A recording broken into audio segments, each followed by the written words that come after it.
which were created. And then the whole story of how man came to be, starting with an earth that was barren and dark with nothing on it, and then coming to an earth that just had water for millions and billions and billions of years. And, the first life, and then the dinosaurs, and then finally the appearance of man. Why do you think it's important to approach it that way? What do you think? Why shouldn't I be the center of the universe? And man, right? Why shouldn't I be the most important thing? What benefit is there for the child to realize there's so much above and beyond me? What do you think? I don't like talks where I have to do all the talking. So help me out. It's very boring and then you fall asleep. So tell me, what do you think? Anybody? Can I come to you? Show me your hands, I'll come to you. Why? Shy? Yes? Sorry? Curiosity, okay. He learns more about the world around him, okay. Can I come to you?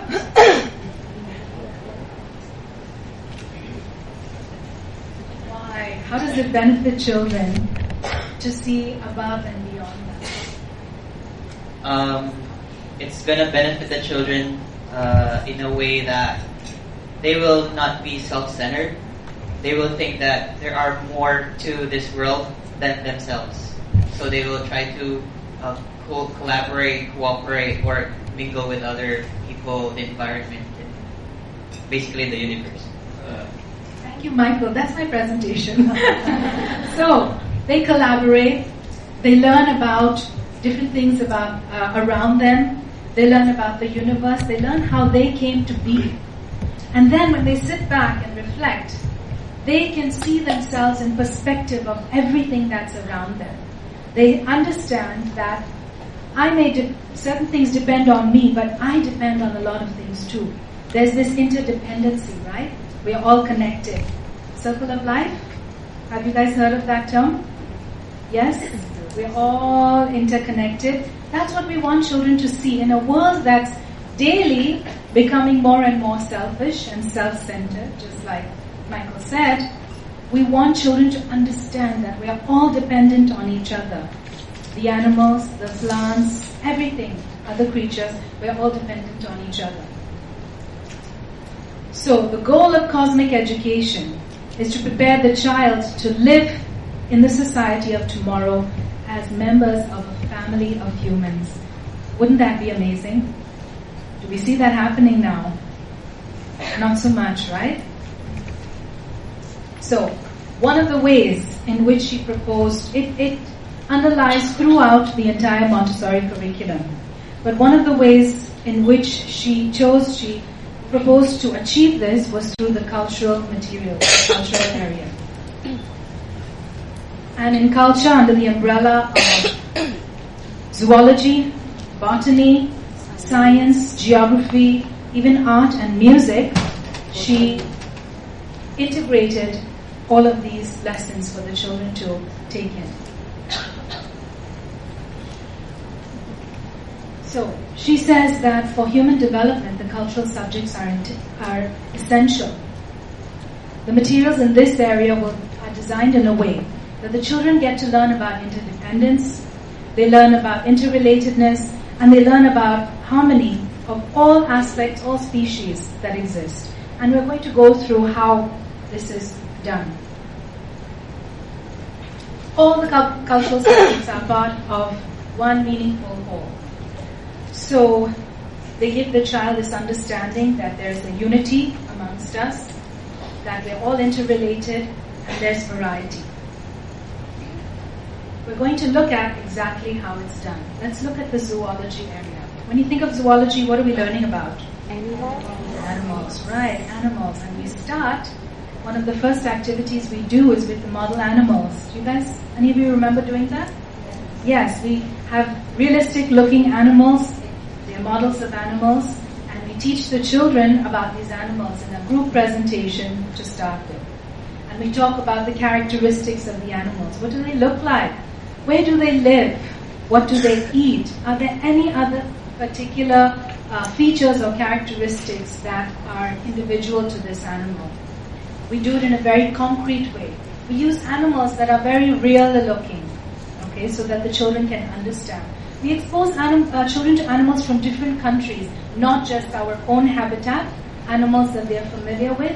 We start, of course, with the familiar and then we move outward to animals from other habitats. From there, we move on to teaching them with pictures, because it's not possible to have that many animals, right? To buy that many models. We move on to pictures, very realistic looking pictures. Many of you make this for your classrooms, right? And again, we talk about the characteristics. We make it interesting. It's a very casual presentation where we sit together, the children are around us, they ask questions, we share, okay? And we take it as the child's interest leads. From there, we go on to teaching them about farmyard animal families. Do you remember learning about that? The names of the male, the female, and the child. I remember when I was in school, I learned it in about the 6th grade. That was when we had to memorize. Nobody showed us pictures, okay? Forget about models. Nobody showed us pictures. But we had to learn the names, memorize it. And I was going to a British school at that time. We had to sit for a common entrance exam. And we had to list them, about 20 animals, mother, father, baby. Never seen a picture of any of the animals in our lives, okay, but just had to rote learn it. At this case, we start with the children at 2.5 and 3, and we introduce them to the model animals. They get to look at the features of each of these animals and see the similarities and differences. Why is this the father? Why do we call this one the bull? What are the features that make him named that way? And this is the mother, and we call her the cow, and why is that so? And we teach them the different farmyard animal families. From there, we can go on to teaching them what a group of those animals are called. Like a cow, a group of cows, this is a herd of cows, where do they live? Okay, those kind of things. From there, we branch onwards, we go onwards, and we teach them the classification of animals, the different groups. Reptiles, we call that material the phylum Chordata. Sounds so heavy, right, for preschool? Like they should be learning that in college. We teach them about reptiles, we teach them about mammals, we teach them about insects. Who can tell me what are the features of a mammal? What makes it a mammal? Sorry? You remember warm-blooded and they have hair on their bodies. That's what makes them mammals. So that whenever they go out there, and they notice that, they can see and recognize these are mammals and also realize the similarities that, hey, we share something, me and the cow and the horse, right? Okay? So they connect in that way, they realize about that connectedness, and they're gaining more knowledge. From there, we go on to teaching them about groups of mammals, groups of reptiles, groups of insects, groups of mollusks, groups of birds. And then when they have enough knowledge about that, we take it a step further and we talk about something specific about those animals and those creatures. For example, now you know all these names of birds, and you know that birds have feathers on their body, and birds have beaks, and birds have claws. But did you know that some birds can't fly? And we call these birds flightless birds, right? So we take them through that and we introduce them to a whole range of flightless birds. Alright? That's just one of the characteristics. Then it's up to you, depending on the interest of your children. Do I want to teach them about birds of prey, like hawks and eagles? Do I want to take them and teach them about animals that gnaw? They have two big front teeth, like the rat, like the chipmunk, different kinds of categories. Depending on the country you live in, you could want to work with those animals. Depending on another country you're studying, you could teach them about those kind of animals. Okay? From there, we progress on to learning about the parts of an animal. The parts of the animal, the function of those body parts, what they're for, so they gain a full understanding. And then finally, we take them through the life cycles of the animals. And I have some pictures to show you of examples of the kind of things we do. For those of you who haven't seen, matching model animals, these are model birds, to cards. And this is classifying models of animals into their categories, like amphibians, mammals, birds, reptiles. And And of course, that's parts of an animal. That's my nephew in Montessori. And he's learning about the parts of a frog. And this, of course, is the life cycle, matching the models to the actual pictures. And then we have the area of botany. One of the areas I really, really love. She believed that we need to commune with nature. And, you know, we live in big cities, especially in Jakarta. Most of our schools don't have access to gardens. Around us, we don't have parks. Parents end up taking their children not on hikes and to the beach, but they end up taking them to the malls, which becomes a huge challenge for us as teachers, which means we have to work extra hard at school to give them those kind of experiences, to make sure that we have exposure to nature in many simple ways, which we'll talk about. It isn't impossible. It may be challenging, but it isn't impossible, but it is essential, okay, for children to have that communion with nature. You can have nature tables in your classroom where you display all these objects from different, from gardens, it could be from the beach, it could be things related to fruit. I once had, when I was teaching, we talked to the children and we said, I want you to bring something from your garden, something from nature, something living, and we're going to talk about it and share in school. And one girl really promised in a bag, she brought a cockroach, one of those really big ones, and really I am so averse to that. I know many of you are. But as a teacher, you have to be excited about it. Okay? Control yourself and say, wow, that's amazing. I went to the park one day with my children when they were about 3 years old, and we were in the park, and they said, look at this bush, Mom, you're not gonna believe what you'll see. And I said, what? They said, we saw so many cocoons. Okay? Personally, I've only seen like a single cocoon in my entire life. So they take me to this bush. I promise you, there were like 60 cocoons on the branches, lining the branches. It was the creepiest thing I ever saw. But they were so excited. They were 3 years old and they were, wow, it's so amazing. Do you mean they'll all become butterflies? Isn't it lovely? And I said, yes, it's amazing. It's so beautiful. Let's take pictures. And they said, yes, we'll keep coming back to look at it. I said, you bet we will. And we did. It didn't make my skin crawl a little bit, but because of the way, I was raised, maybe I didn't have that exposure like they did. They were not creeped out at all. They were in awe. That's what you guys need to do. You need to light that spark and let them see the beauty in all of these things, not to see it as something creepy. Okay? So that there is this connection. So we take them for nature walks, we have tables, we have plants in our classroom. How many of you have plants in your classrooms?